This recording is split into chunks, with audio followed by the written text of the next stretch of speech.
우리 옆에 사람에게 한번 인사합시다. 사랑합니다. 축복합니다. 반갑습니다. 반갑고 또 특별히 우리 영상을 이렇게 또 예배 드리면서 또 뭐 외국에도 계시고 하시면서 우리 권사님들도 보고 또 반가운 얼굴 이렇게 뵙고 싶어 하고 하는데요. 우리 방송실에서도 또 잘 이렇게 비춰주셔도 될 것 같아요. 이제는 코로나 끝나서. 그래서 좀 비춰주고 반가운 얼굴로 또 영상으로라도 이렇게 좀 교제하는 그런 시간 되면 좋겠습니다. 이제 오늘 정말 거룩한 주일인데요. 거룩한 주일, 주님의 날에 주님의 집에 오신 여러분, 우리 주님께서 여러분 한 사람 한 사람에게 정말 풍성한 은혜 넘치는 주시기를 정말 소망합니다. 주님의 은혜로 말미암아 살아가고 주님의 도우심으로 말미암아 승리하는 우리 모두 되기를 간절히 바랍니다. 그래서 오늘 우리가 읽은 본문 말씀은 예수님께서 이 중풍병자를 고쳐주신 그 내용을 우리에게 소개하고 있습니다. 오늘 1절 말씀에 의하면 예수님께서 배를 타고 본 동네로 가셨다라고 이렇게 설명하고 있는데, 본 동네가 도대체 어느 동네냐? 오늘 마태복음을 통해서는 알 수 없지만 마가복음을 통해서 보면 그 본 동네가 바로 가버나움인 것을 알 수 있습니다. 예수님께서 가버나움으로 가셔서 또 그곳에서도 또한 사역을 하십니다. 예수님께서 이 땅 가운데 계시면서 하신 힘쓰하신 사역을 세 가지로 우리가 요약을 할 수 있죠. 가르치시고 또 전파하시고 치유하시는 사역을 하셨습니다. 고치는 사역을 하셨습니다. 예수님께서 하나님 나라의 복음을 선포하셨고요. 하나님 나라를 선포하셨고 하나님 나라의 백성의 삶에 대한 그런 가르침을 주셨고 천국 복음을 전파하셨죠. 그리고 육신에 병든 사람들, 귀신에 눌린 사람들, 또 마음으로 심적으로 힘든 사람들을 고치시는 사역을 예수님께서 하셨습니다. 오늘도 예수님께서는 가버나움에 가셔서도 본 동네에서도 이 사역을 하셨는데, 특별히 치유의 사역과 관련되어서, 고치는 사역과 관련되어서 많은 사람들이 예수님 주변에 몰려들기 시작합니다. 왜냐하면 그때도 마찬가지겠지만 여러 가지 질병으로 말미암아 고쳐지지 못하고 어려움을 겪는 사람들이 많이 있었기 때문에 그런 것이죠. 이런 많은 사람들이 이제 예수님 앞으로 이렇게 나오게 됩니다. 나왔는데 그 가운데 중풍병자가 있었습니다. 중풍병이라고 우리가 얘기를 할 때, 중풍병은 우리가 이렇게 혈관의 이런 이상을 통해 가지고 우리가 뭐 중풍, 뇌졸중 이렇게 표현될 수 있는 그러한 것이죠. 그래서 우리 몸에 예를 들어 마비가 오는 그러한 병이라고 우리가 알고 있습니다. 스스로의 힘으로 잘 움직이지 못하기 때문에 오늘 성경에 보니까 이 중풍병자는 주변 사람들에 의해서 예수님께 나아온 것을 보게 됩니다. 여러분, 지금도 이런 중풍이 우리 오게 되면 반쪽이 이렇게 마비가 되고 그래 여러 가지 불편이 있는데, 여러분 2000년 전에 만약에 그런 상황이라고 생각하시면 얼마나 더 힘들었겠어요. 한평생 어려움 가운데 살아갈 수밖에 없는 거죠. 그는 이 병에서부터 고침을 받고 싶어서 그 고침을 기대하면서 예수님 앞에 이렇게 나왔습니다. 그런데 예수님께서 그를 고쳐주신 것이 아니고 그에게 이런 말씀을 하셔요. 2절 말씀 우리 한번 읽어볼게요. 2절 말씀 읽어봅시다. 침상에 누운 중풍병자를 사람들이 데리고 오거늘 예수께서 그들의 믿음을 보시고 중풍병자에게 이르시되 작은 자야 안심하라 내 죄 사함을 받았느니라. 예수님께서 그에게 하신 말씀이 뭐냐면 그를 고쳐주시는 것이 아니라 작은 자야 안심해라 내 죄사함을 받았다, 이렇게 말씀을 하는 거예요. 지금 중풍병자는 죄의 문제 때문에 온 거 아니에요. 죄에 대하여 고민한 적도 없었고 죄에 대하여는 특별한 언급이 없습니다. 그런데 예수님께서 그를 보시고 작은 자여라고 말하시고 죄사함을 받았다라고 말씀하고 있는 거예요. 특별히 작은 자다라고 표현되고 있는데 이 작은 자가 바로 중풍병자죠. 그래서 중풍병자에게 이르시되 작은 자여라고 이렇게 표현했습니다. 여러분, 그런 것 같습니다. 우리가 뭐 건강하고 때로는 어떤 뭐 일들이 잘 되고 하면 우리는 작은 자가 되지 않습니다. 자신이 있습니다. 어깨에 힘도 들어가고 뭔가 다 할 수 있을 것 같습니다. 일도 뭐 제대로 잘 할 수 있을 것 같습니다. 그런데 몸에 병이 들고 때로는 실패하고 때로는 일들이 내 뜻대로 되지 아니하면 우리가 작은 자가 되는 것이죠. 그리하여 또 자신도 없어지고 또 의기소침해지고 그런 작은 자. 그래서 예수님은 그를 향하여 뭐 키가 작아서 나이가 어려서 작은 자가 아니라 그를 향하여 작은 자라고 표현하면서 그에 대하여 관심을 갖고 있는 예수님의 모습을 우리에게 보여주고 있다는 것입니다. 여러분, 세상은 작은 자에 대하여는 큰 관심이 없습니다. 큰 자와 또 뭐 강한 자를 주목하지만 예수님은 작은 자를 바라보시고 도와주시고 그를 향하여 작은 자야라고 말씀하고 있다라는 것입니다. 저는 성도 여러분, 오늘 예배를 드리지만 여러분은 여러분 스스로를 어떻게 큰 자라고 생각하십니까? 강한 자라고 생각하십니까? 아니면 작은 자, 약한 자라고 생각을 하십니까? 만약에 여러분들 가운데 스스로 작은 자라고 생각하시는 분이 계시다면 여러분, 예수님이 여러분을 사랑하셔요. 여러분을 외면하지 아니하시고 여러분을 도와주기 원하고 여러분에게 은혜 베푸기를 원하시는 것입니다. 예수님의 관심이 바로 연약한 자, 작은 자인 여러분에게 있다는 사실을 여러분 기억하시면 좋겠습니다. 예수님께서는 작은 자여, 작은 자여, 안심하라, 내 제사함을 받았다, 이렇게 말씀을 하셨습니다. 예수님의 이 말씀을 옆에 듣는 사람들이 있었죠. 환자들도 있지만 옆에 있는 사람이 있었는데 그 가운데 서기관들이 이 말씀을 듣고 속으로 이런 생각을 하게 됩니다. 3절 말씀 한번 읽어볼까요? 3절 말씀 봅시다. 어떤 서기관들이 속으로 이르되 이 사람이 신성을 모독하도다. 서기관들이 속으로 생각한 거예요. 이 사람이 신성모독하고 있네라고 생각한 거예요. 여러분, 서기관들은 율법을 가르치는 사람입니다. 구약 율법을 잘 아는 사람이에요. 그러니까 율법을 모르면, 구약 성경을 모르면 예수님이 하시는 말씀 뭐 그럴 수도 있다라고 생각을 하지만 구약 율법에 의하면, 구약 말씀에 의하면 죄는 하나님만 사해 줄 수가 있거든요. 사람은 다른 사람의 죄를 사해 줄 수가 없어요. 하나님만 할 수 있는 거예요. 그렇기 때문에 서기관은 예수님의 이 말이 마음에 걸린 거예요. 이사야 43장 25절 말씀에 보면 이렇게 말씀하죠. 읽어봅시다. 시작. 나는 나를 위하여 내 허물을 도말하는 자니 내 죄를 기억하지 아니하리라. 서기관들이 지켜보는 거죠. 하나님만이 죄를 사할 수 있는데 인간 예수가 그런 말을 해? 도대체 어떻게 하려고 하는 거지? 이거 신성모독하고 있네. 더 나아가서 무슨 일이 일어나는지 한번 두고 보자라고 속으로 생각을 했어요. 근데 예수님께서 4절 말씀에 보니까 예수님의 반응이 나옵니다. 4절 말씀 읽어봅시다. 예수께서 그 생각을 아시고 이르시되 너희가 어찌하여 마음에 악한 생각을 하느냐. 여러분, 예수님께서 서기관들 보고 하시는 말씀이 어떻게 악한 생각을 하냐라고 예수님께서 그들의 마음을 밝혀버리는 거예요. 들킨 거예요. 들킨 거. 예수님께서 그들의 생각을 아신다라고 이렇게 말씀하고 있어요. 여러분, 예수님은 이 서기관들의 생각을 아셨어요. 여러분, 사실 사람의 마음 우리가 잘 모르잖아요. 앉아 있고 웃고 하지만 속으로 무슨 일을 벌리는지, 무슨 음모를 꾸미는지 모르는 게 사람 속 아닙니까? 그런데 예수님께서는 그 속을 아시는 거예요. 그 속을 아시는 거예요. 서기관들의 속을 아시고 말씀하셨던 그 예수님께서 또한 저와 여러분의 속과 우리의 생각을 아신다라는 거예요. 우리가 은밀한 가운데 죄를 짓는 것도 주님은 아시지만 또 한편에 있어서 예수님께서는 우리가 은밀하게 봉사하고 내가 신앙이기 때문에, 내가 예수 믿는 예수의 제자이기 때문에 참고 용서하고 견디는 이런 모든 것들, 가정에서, 직장에서, 우리의 일터에서 내가 신앙이기 때문에 어떻게 눈물 흘리고 있는지 다른 사람은 모르는데 우리 주님은 아신다라는 것입니다. 그렇기 때문에 남편이, 아내가, 때로는 자녀가, 부모님이 나를 알아주지 않아도 속상해할 필요가 없습니다. 왜? 주님께서 다 아시기 때문이에요. 주님 앞에 나올 때 우리는 어떤 가면도 필요 없어요. 우리 주님은 우리를 다 아시니까 나의 있는 모습 그대로 주님 앞에 내어놓으면 우리의 부족한 부분을 주님께서 채워주시고 또 우리가 잘한 부분을 우리가 주를 위하여 격려하시고 위로하시고, 그리하여 주님은 우리를 사랑하시는, 우리의 마음을 너무나 잘 아시는 분이시죠. 예수님께서는 그들의 마음을 아시고 나서 그들의 악한 생각을 하냐라고 지적하시고 나서 계속해서 말씀합니다. 5절 말씀 한번 읽어봅시다. 5절 말씀입니다. 내 죄사함을 받았느니라 하는 말과 일어나 걸어가라 하는 말 중에 어느 것이 쉽겠느냐. 그리고 예수님께서 서기관들에게 질문을 하신 거예요. 그렇다면 야, 너희들 생각에 죄사함 받았다는 말과 일어나 걸어가라는 말 중에 어떤 것이 더 쉽겠느냐, 어떤 말을 할 수 있겠느냐라고 질문을 한 거예요. 여러분, 사실 이 질문을 가만히 생각을 하면 말하는 것, 죄사함 받았다라는 것은 눈으로 보이지 않습니다. 그런데 일어나 걸어가라고 했는데 안 일어나면 그 말은 유효성이 떨어지는 것이죠. 그래서 바로 말을 하고 나서 그것이 증명될 수 있는 말이기 때문에 사실은 일어나 걸어가라는 말이 훨씬 어려운 말이라고 일반 사람들에게 그런 것이죠. 왜냐하면 제사함을 받았다라고 하더라도 그것은 증명이 안 되잖아요. 받았는지 못 받았는지.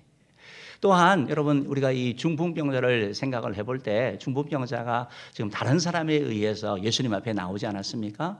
우리가 읽은 다른 성경을 보면 이 바로 이 중풍병자가 친구들에 의해서 사람들이 너무 많아가지고 예수님께 가까이 갈 수 없으니까 지붕을 뚫고 예수님께 내려간 그 모습을 보여주고 있거든요. 그러니까 그만큼 이 중풍병자에는 고침받고자 하는 그런 열망이 있었던 거예요. 우리가 뭐 뜻이 있는 곳에 길이 있다고 얘기하잖아요. 예수님께 가려고 하니까 내 힘으로 못 가니까 주변 사람을 통해서라도 가는 거예요, 가는 거. 그러니까 병 고침에 대한 열망이 얼마나 강했는지 알 수 있는 거죠. 여러분 예수님께 이렇게 나오는 사람은 그러면 그가 그 병을 고치기 위해서 다를 때 뭐 환자를 병원을 찾아간다든지 여러 가지 약을 먹는다든지 안 했을 것 같습니까? 여러분 이건 사람의 습관이거든요. 태도거든요. 열정적인 사람은 계속 열심히 하고 열정적으로 하게 되어 있어요. 그러니까 예수님께 이렇게 나온 걸 봤을 때 이 사람은 아마 동네의 병원이란 병원은 다 다니면서 이 병을 고쳐보려고 애를 썼을 거예요. 그런데 고쳐지지 아니하는 것이죠. 어떻게 보면 정말 쉽게 고칠 수 없는 불치병과 같은 그러한 상황.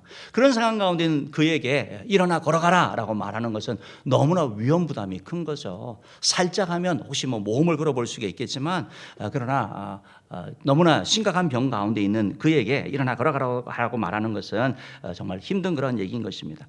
그렇기 때문에 예수님께서 이 말씀을 하신 것은 서기관들의 말에 의하면 제3을 받았다는 말이 더 쉬운 말이 되는 거죠. 왜? 증명될 수 없으니까.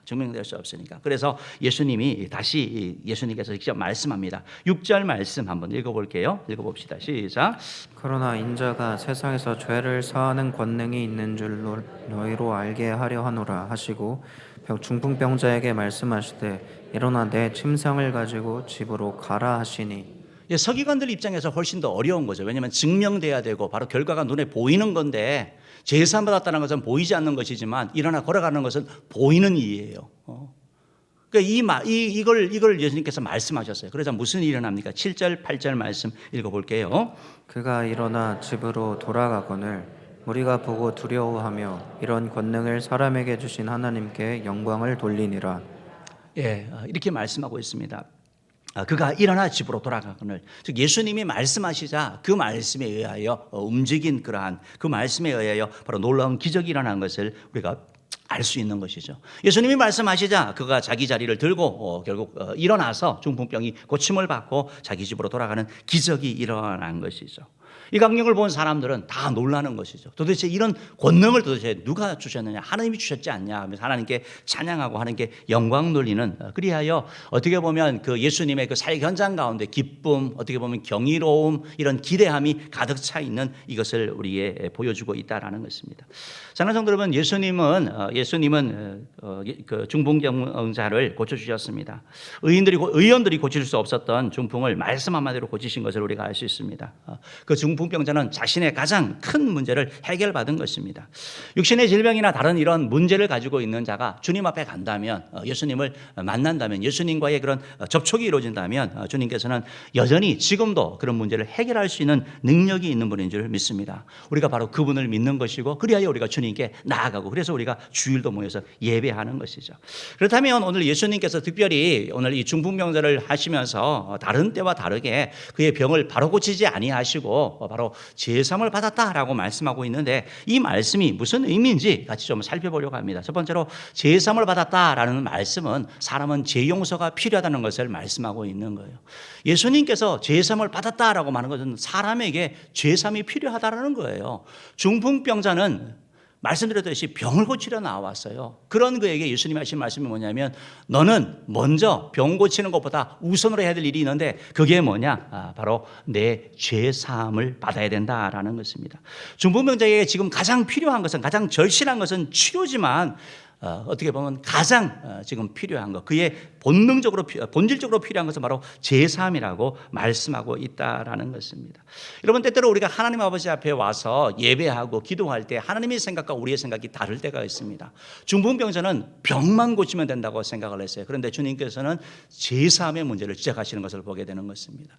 우리의 생각과 하나님의 생각이 다를 때 지혜로운 사람, 신앙이 성숙하다고 하는 사람은 우리의 생각을 하나님께 맞추는 사람이죠. 옮기는 사람. 사람이죠. 그리고 하나님이 하실 일들을 기대하는 사람인 것이죠. 어쨌든 왜 예수님께서 이렇게 말씀합니까? 바로 죄가 결국 끊임없이 우리의 삶을 파괴하기 때문에 그런 것이죠. 죄는 파괴력이 있습니다.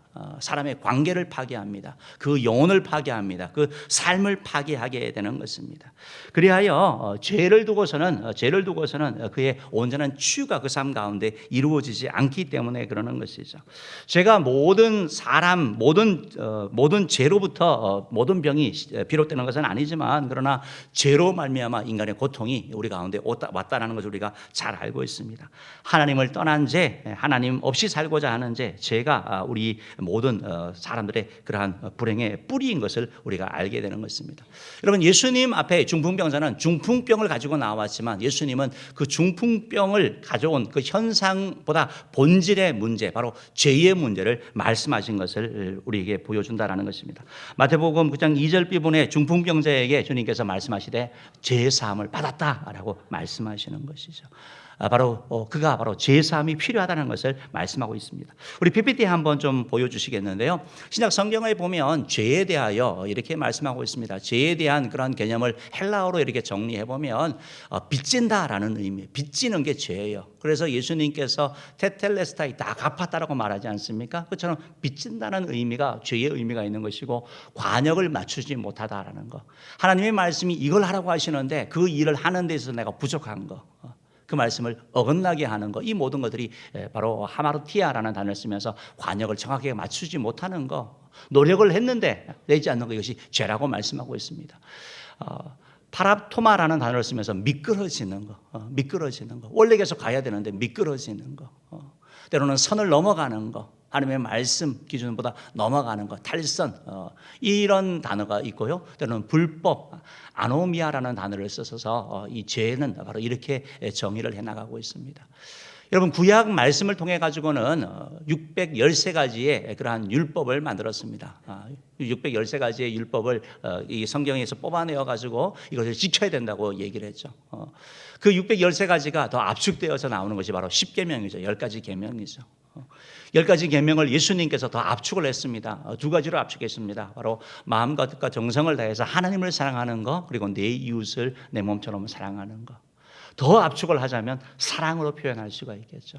사랑하면 도둑질하지 않습니다. 사랑하면 간음하지 않는 거예요.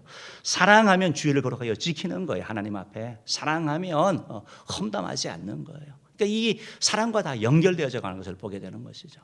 그렇다 그러면 이제 오늘 성경은 우리에게 죄 용서가 필요하다. 즉 다시 말해서 우리 모두가 죄인이라고 말씀하고 있는 거죠. 로마서 3장 23절은 우리에게 이렇게 말씀하고 있는데요. 한번 읽어봅시다. 시작. 모든 사람이 죄를 범하였음에 하나님의 영광에 이르지 못하더니. 예. 이 죄는 죄 사함을 받아야 된다는 이 말은, 네 죄가 사함을 받았다는 이 말은 중풍병자에게만 해당되는 것이 아니라 이 땅에 살아가는 모든 사람에게 해당되는 거예요. 모든 사람이 죄를 범하는 거예요. 하나님의 말씀을 어기는 것뿐만 아니라 하나님이 하라고 하신 말씀을 하지 않는 것, 이것도 또한 죄인 것을 우리가 알게 되는 거죠.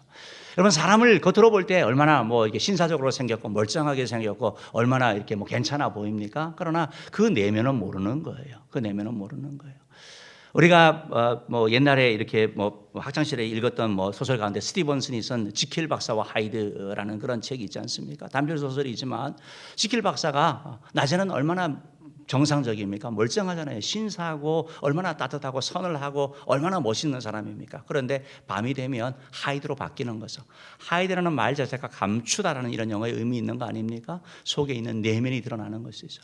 우리 인간은 그런 거예요. 겉으로 볼 때는 저 사람 법 없이도 살 것 같은데 법이 있기 때문에 사는 거예요. 인간은 다 죄인이에요, 죄인. 그래서 모든 사람에게는 바로 죄 용서가 필요하다는 것을 오늘 성경은 우리에게 말씀하고 있는 거죠.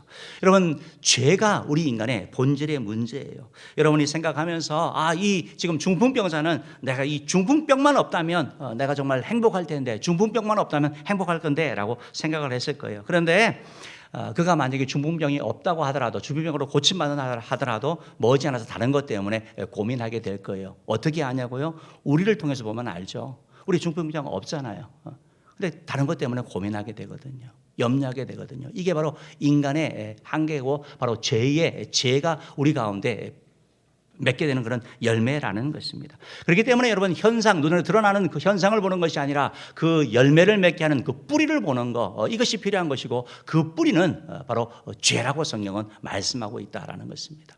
어떤 사람은 정말 뭐 많이 못 배워가지고 뭐 잘생기지 못해서 정말 뭐 돈 있는 부모를 만나지 못해서 내 인생이 이렇게 되었다라고 얘기를 하는데 꼭 그런 건 아니에요. 여러분 공부를 잘하는 우리나라에서 제일 공부 잘하는 사람이 서울대 학생들 아닙니까? 그런데 서울대학교에서 이렇게 뭐 하시는 분들 얘기를 들으니까 그 가운데 열등감이 많다라는 거예요. 그 똑똑한 사람들이 다 1등 했는데 가버리고 더 똑똑한 사람들이 있으니까 열등감을 가진다라는 거예요. 여러분 잘생기고 멋있는 사람이 정말 행복할까요? 그런 사람들이 모여있는 것이 연예계 아닙니까? 방송국 아닙니까? 거기에 가면 시기 질투가 얼마나 많습니까? 내가 봤을 때는 너무 예쁘고 너무 멋있지만 그 가운데는 계속해서 성형수술하고 계속 뭐 해나가는 거 아닙니까? 만족이 없는 거죠. 만족이 없는 거죠. 그렇기 때문에 우리가 뿌리를 보는 거 참 중요하다는 것입니다. 저는 은혜의 성도 여러분, 돈이 없는 게 문제가 아니고 내가 많이 배우지 못한 게 문제가 아니고 병등의 문제가 아니고 바로 죄가 문제예요. 로마서 6장 23절 말씀 한번 읽어봅시다. 시작. 죄의 삭은 사망이요 하나님의 은사는 그리스도 예수 우리 주 안에 있는 영생이니라. 여러분 죄의 삭이 사망이에요. 돈이 없는 게 사망이 아니에요. 병든 게 사망이 아니에요. 그건 회복될 수 있어요. 죄의 문제가 해결돼야 된다는 거. 죄로 말미암아 하나님께 영광 돌리지 못하고 또 죄로 말미암아 이런 고통을 받는다는 사실을 여러분 기억하시기를 바랍니다. 최근에 이렇게 좀 뭘 또 이렇게 보게 되는데 이제 디스크 이렇게 좀 고생하는 분들이 참 많잖아요. 디스크로 고생하시는 분들이 많고 하니까 보니까 의사 선생님들도 이렇게 나눠지는 것 같아요.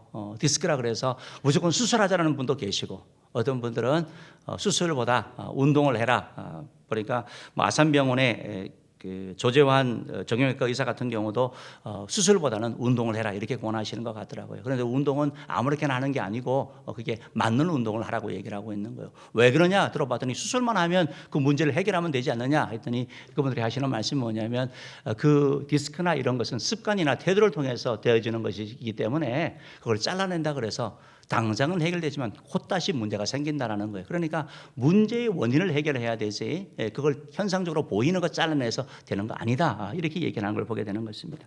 저는 우리 은혜의 성도 여러분 문제의 본질은 바로 죄인 것을 말씀하고 있는 거죠. 부부가 싸워서 오고 여러 사람이 돈 때문에 뭐 어떤 것 때문에 오지만 뿌리는 바로 죄에 있다라는 것입니다. 우리 모두는 바로 죄 용서가 필요하다는 사실을 꼭 기억하고 바로 죄 용서의 그 귀한 선물을 받는 저와 여러분들을 주님으로 축복합니다. 두 번째로 죄 사함을 받았다라는 말씀은 무슨 말이냐면 예수님께서 죄를 용서할 수 있다라는 말이에요. 여러분 이게 복음이에요. 죄 사함, 죄 필요하다, 우리 용서 필요하다는 거 다 알아요. 우리 죄인이라는 거 알아요. 그런데 그 죄를 어떻게 해결할 수 있냐고. 죄가 어떻게 하면 없어지냐고요. 착한 일하면 죄가 없어집니까? 아니 내가 선행을 많이 하면 없어지냐고요. 내가 뭔가를 이루면 없어지냐고요. 내가 잊어버리면 죄가 없어지냐고. 아니요. 죄는 그대로 남아있는 거예요. 여러분 그 흙탕물이 있지 않습니까? 흙탕물 막 이렇게 일어나는데 가만히 두면 가라앉잖아요. 그러나 그거는 없어진 거 아니에요. 그냥 가라앉아 있는 거예요. 죄가 그런 거예요. 죄는 없어지지 아니하는 거예요. 그러니까 이 죄의 문제를 해결해야 되는데 바로 예수님께서 죄를 사할 수 있다. 죄 사함을 받았느니라 라고 말씀하시기 때문에 그러는 것이죠. 마태복음 9장 6절 말씀 우리 A 부분 한번 읽어보겠습니다. 시작. 그러나 인자가 세상에서 죄를 사하는 권능이 있는 줄을 너희로 알게 하려 하노라. 예, 그런 거죠. 예수님께서 그냥 이 환자한테 이 중풍병자한테 너 일어나 걸어가라 라고 말했으면 무슨 문제가 있겠습니까? 무슨 뭐 다툼이 있든지 무슨 갈등 아무 것도 없었을 거예요. 그런데 예수님께서 의도적으로 하신 거예요. 의도적으로 제사함을 받았느니라 라고 말씀하신 거예요. 그래서 사람들이 이거 신성모독인데 라고 생각하면서 예수님께서 보여주시는 게 뭐냐면 이 사람의 죄사함과 결국 치유를 통해 가지고 사람들이 훨씬 힘들다고 하는 그 병을 고치는 걸 통해서 예수님께서 진짜 이 사람의 죄를 사하신 분이라는 것을 보여주시는 것을 말씀하시는 거죠. 예수님께서 이걸 증명하는 거예요. 오늘 이 본문의 핵심은 뭐냐면 예수님이 제사하는 권능이 있는 분이라는 것을 우리에게 말씀하고 있는 거예요. 이게 핵심이에요. 고치고 뭐 이거 다른 게 핵심이 아니에요. 오늘 성경은 그래서 우리에게 명확하게 예수님께서 인자가 세상에서 죄를 사는 권세가 권능이 있는 줄을 너희로 알게 하기 위해서 내가 이렇게 한다라는 거예요. 여러분 성경 복음서 가운데 마태, 마가, 누가, 요한 복음이 있지 않습니까? 그 가운데 마태, 마가, 누가를 우리가 공간 복음이라고 그러죠. 여러분 이 중풍병자 이 사건은 공간 복음에 다 기록이 되어져 있어요. 다 아주 뭐 우리의 그런 주목을 끄는 그런 사건으로 기록되어져 있는 거예요. 강조하는 거거든요. 왜? 예수님께서 죄를 사하신다라는 거예요. 예수님께서 죄를 용서하시는 것을 우리에게 말씀하고 있는 것입니다. 예수님께서는 이 사건을 통해서 예수님이 어떤 분인지, 예수님이 무엇을 위해서 이 땅에 오시는지 우리들에게 보여주시는 거죠. 서기관 생각들이 맞습니다. 어찌 사람이 그렇게 신성모독하는 그런 말을 할 수 있느냐? 어찌 사람이 죄를 사할 수 있느냐? 맞아요. 그런데 예수님은요, 그들이 모르는 게 있었어요. 뭐냐면 예수님은 사람이시지만 그분은 바로 하나님이시라는 사실을 몰랐던 거예요. 우리 인간의 죄의 문제를 위해 이 땅에 오신 바로 하나님의 독생자 예수 그리스도 하나님의 아들이신 예수님을 그들은 몰랐기 때문에 바로 이렇게 생각을 한 것이죠. 마태복음 1장 21절 말씀에 보면 예수님의 출생하실 때 벌써 이름이 이렇게 되어져 있지 않습니까? 읽어봅시다. 시작. 아들을 낳으리니 이름을 예수라 하라. 이는 그가 자기 백성을 그들의 죄에서 구원할 자이심이니라 하니라. 예수라는 이름이 뭡니까? 구원자라는 거거든요. 뭐로부터 구원이냐? 죄로부터 구원하여 주신다. 그러니까 예수님은 죄로부터 구원자니까 죄사할 권세가 있는 거죠. 죄를 사하는 권능이 있는 거죠. 예수님은 우리 모두의 어떤 죄든지 용서할 수 있다는 것을 오늘 성경은 우리에게 말씀하고 있는 거예요. 예수님께서 이 일을 위하여 우리의 죄를 대신 지시고 십자가에 죽으신 것이죠. 이사야 53장 6절 말씀도 한번 읽어봅시다. 시작. 우리는 다 양 같아서 그릇 행하여 각기 제 길로 갔거늘 여호와께서는 우리 모두의 죄악을 그에게 담당시키셨도다. 여러분 우리 모두의 죄악, 저와 여러분의 모든 죄악들 한 사람도 빠짐없이 예수님을 믿는 자, 예수님 앞에 나온 모든 자의 죄를 예수님이 담당하신 거예요. 그래서 그 죄를 대신 지시고 십자가에 죽으시고, 그래서 주님 앞에 나오는 자에게 죄 용서의 선물을 주시는 것이죠. 그것이 바로 믿는 우리에게 준 하나님의 놀라운 선물이라는 것입니다. 여러분 제사함을 받으면 그 인생이 바뀌는 거예요. 그가 제사함을 선포되고 나서 그가 중풍병자가 나았던 것처럼 우리 죄가 사함 받게 되면 우리 인생이 바뀌게 되는, 우리의 가치관이 바뀌고 우리의 운명이 바뀌는 일이 일어나게 되는 거예요. 그 인생이 별 볼 일 없는 인생이 있는데 제사함 받고 주님 앞에 나오는 인생이 된다면 중풍병자의 인생이 바뀌었던 것처럼 미래가 기대되는 인생, 앞으로 어떻게 펼쳐질지 모르는 인생, 하나님이 사용하는 인생으로 바뀌는 역사가 일어난다라는 것입니다. 사랑하는 성도 여러분, 사람은 병 낫는 것이 기적이라고 얘기를 해요. 그러나 진정한 기적은 뭐냐면 우리의 죄가 없어지는 것, 죄가 용서받는 것. 세상에 많은 종교가 있지만 죄의 문제를 명확하게 해결할 수 있는 종교가 어디가 있습니까? 고행을 통해 가지고, 뭐 착한 일을 통해 가지고 아닌 예수를 믿음으로 말미암아 예수님께 나올 때 죄사함이 받는다고 우리에게 말씀하고 있다는 것입니다. 여러분 종교개혁자인 마틴 루터 같은 경우가 천주교에서 신앙생활을 하지 않았습니까? 원래 이제 뭐 천주교 이렇게 하면서 신부의 역할을 하면서 그가 아무리 수행을 해도 아무리 고해 성사를 해도 죄사함에 확신이 없는 거예요. 그런데 그가 뭐 제사함을 받아다, 예수 믿으면 제사함 받는다, 하나님의 말씀 믿음으로 구원받는다, 그게 들어오지 않았던 거예요. 그래서 아니지, 착하게 살아야지, 뭔가 우리 힘으로 뭔가 노력을 해야지 구원받는 것이지 어떻게 믿음으로 구원받느냐 했던 그가 계속해서 번민하고 노력해보고 끊임없이 해봐도 죄가 그 속에 떠나지 않는 것을 경험하게 되고 결국 말씀을 받아들이게 되는 것이죠. 사랑하는 성도 여러분, 저는 오늘 여러분에게 우리 주님의 음성이 들리기를 간절히 원합니다. 내 죄사함을 받았느니라, 내 죄사함을 받았느니라. 여러분 이 자리에 계시지만 우리 가운데 여전히 과거의 죄에 의하여 시달리는 분들 계시거든요.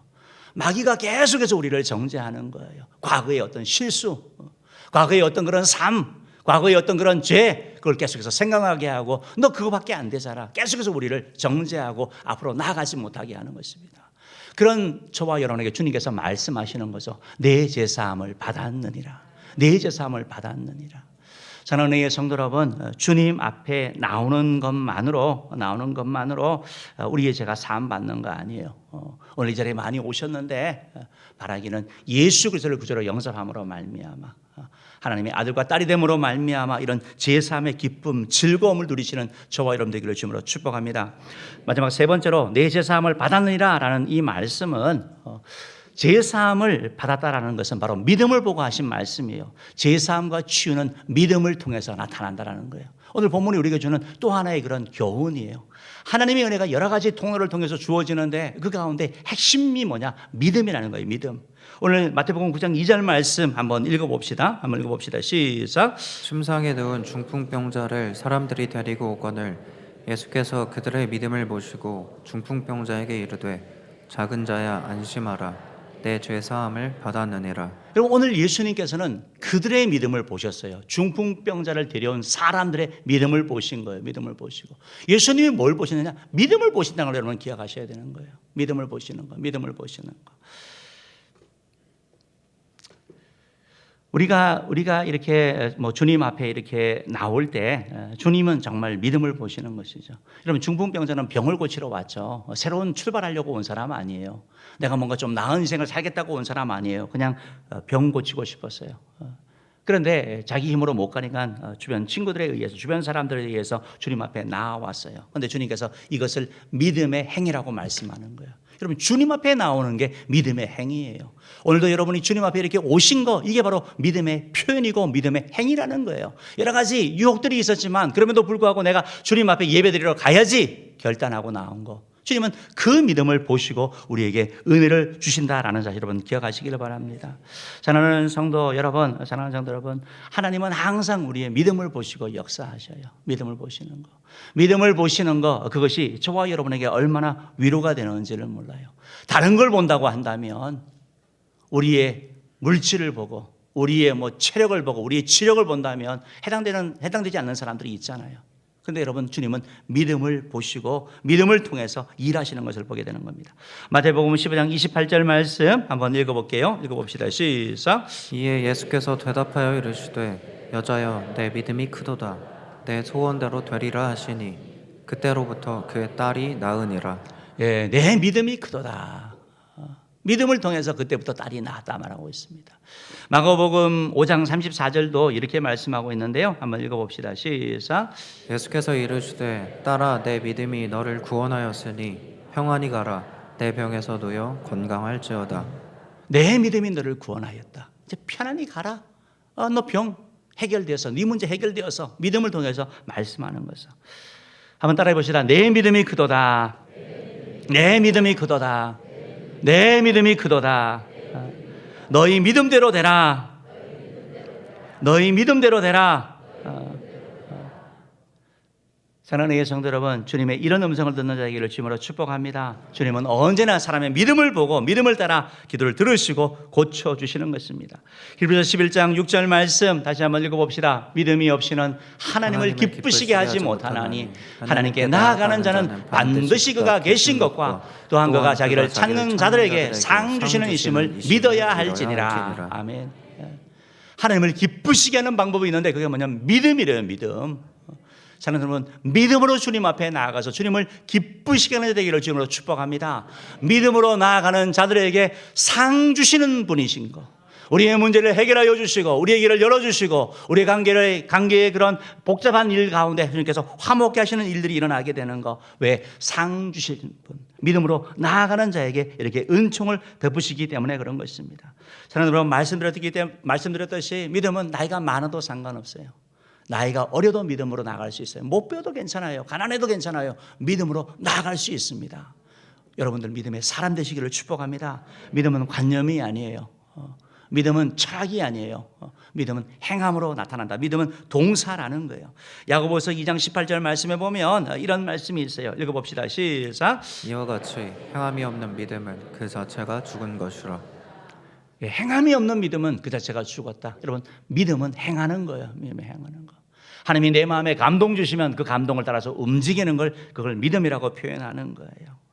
우리 특별히 교회의 일꾼들이 믿음의 사람이 되어야 되는 거예요. 우리 일꾼들을 세울 때 그 사람의 어떤 배경을 보는 거 아니에요. 그 사람의 어떤 지적인 거, 어떤 물질적인 거, 이걸 보는 게 아니라 믿음을 보고 세워야 되는 거예요. 믿음을 봐야 되고, 교회 중직은, 교회 일꾼들은 믿음의 본이 되어야 되는 것이죠. 사랑하는 여러분, 여러분들이 어떻게 주님 앞에 우리의 믿음을 보이십니까? 오늘 말씀드렸죠. 주님 앞에 이렇게 예배드리는 거, 주님의 주일을 성수하는 거, 이게 바로 우리의 믿음의 표현이죠. 우리 일주일 가운데 주일을 주님의 날로 정해서 주님께 예배하고 주님께 드리는 거, 이게 바로 시간의 주인님이 우리 주님인 것을 믿으며 나머지 삶의 모든 열정당 가운데 하나님의 일하심을 기대하는 믿음의 표현인 것이죠. 우리가 11조를 주님 앞에 드리는 거, 내 인생의 주인이 누군가를 드러내는 것이죠. 물질보다 주님이 더 귀한 걸 고백하는 것이고, 만몬이 나의 주인이 아니라 바로 우리 주님이 나의 인생의 주인이 되는 것이고, 주님께서 채우시고 공급하실 것을 믿으며 믿음으로 표현하는 것, 그래서 우리가 예물 드리는 거 아니겠습니까? 염려가 가득하고 근심이 가득하지만 그 염려 근심하면서 밤잠 못 자고 다른 삶에 빠지는 것이 아니라 그 문제를 가지고 주님 앞에 나와서 기도하는 것, 부르짖는 것, 주를 향하여 손을 드는 것, 하나님의 일하실 것, 하나님의 행하실 것에 대한 우리의 믿음의 표현인 것이죠. 금식기도, 철야기도, 새벽기도, 이 자체가 더 귀한 이유가 무엇입니까? 우리의 본능을 이기는 걸 말하는 거거든요. 우리의 피곤을 이기는 것이고, 우리의 새벽 잠을 이기는 것이고, 우리의 그 음식 먹는 것을 이기면서 하나님 앞에 나아가서 기도할 때 하나님께서 그 믿음을 통해서 역사하시는 거 아니겠습니까? 저는 은혜의 성도 여러분, 주님 앞에 이런 믿음의 행위를 많이 하는 자기를 주님으로 축복합니다. 한 가지 더 말씀드리는 것은 사람을 주님 앞에 인도하는 것, 전도하는 것, 초청하는 것, 이것도 바로 믿음의 행위라는 것입니다. 사람들이 중풍병자를 불쌍히 여겨서 주님 앞에 그의 침상을 메고 왔듯이 우리들도 어려움에 있는 사람들을, 주님을 알지 못하는 자들을 주님 앞에 이렇게 인도하는 것, 이게 믿음이죠. 왜? 주님 앞에 오면 주님께서 일하실 것을 믿으니까요. 오늘 중풍병자는 자기 몸을 스스로 움직일 수 없는, 스스로의 힘으로 주님께 나아갈 수 없는 그러한 자였습니다. 예수님께 가고 싶은 마음이 있었지만 그는 자기 힘으로 나아가지 못했습니다. 여러분, 우리 주변에도 이런 중풍병자와 같은 사람들이 있죠. 육체적인 것이 아니고 코로나를 겪으면서 신앙생활을 쉬다 보니까 이렇게 점점 멀어진 사람들이 있습니다. 마치 늪에 빠진 사람처럼 빠져서 헤어나오지는 못하는 거죠. 내가 교회 가야지, 예배 드려야지, 내가 교제를 회복해야지 다 말은 합니다. 그런데 나올 힘이 없는 거예요. 그에게 저와 여러분들이 좋은 친구가 되어주는 거, 그를 주님 앞에 인도하는데 쓰임받는 되기를 주님으로 축복합니다. 말씀을 마치겠습니다. 예수님은 우리 모두의 질병을 치료하는 그러한 능력이 있습니다. 그것보다 더 중요하게 예수님은 우리 모두의 죄를 사하는 권능이 있는 분이십니다. 예수님은 우리의 처지와 형편을 아시는 분이시고, 어떤 죄든지 주님 앞에 가져가면 주님께서는 용서해 주시고 제사함의 기쁨을 주신다라는 것입니다.